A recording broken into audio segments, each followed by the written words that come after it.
მივდივარ ისეთი წარსულიდან, სადაც მქონდა ძალიან ისეთი დეპრესია, ღრმა. დღესაც ეგ იარა მომყვება სულ, უკვე შევეგუე, რომ ეს არის ჩემი იდენტობის ნაწილი.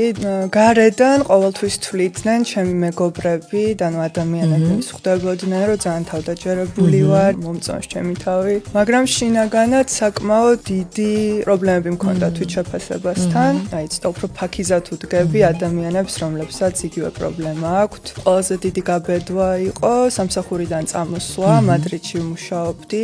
არ მიყვარდა გამოჩენა რა, სულ ვიმალებოდი და ერთ-ერთი ყველაზე დიდი გამოწვევა იყო ეს ჩემთვის ცხოვრებაში, რომ ეგ მექნა და გამებედა. რა ხდებოდა შენში, რომ მოგვიყვერო, თქვათ, სხვასაც თუ ეხმიანება, საინტერესო იქნება. გრძნობ და ამ ჩემი გამოცდილებით ვაჩვენებ, რომ მიუხედავად ამ ყველაფრისა შეიძლება, რომ მართლა შენი ოცნების ცხოვრებით დაიწყო ცხოვრება.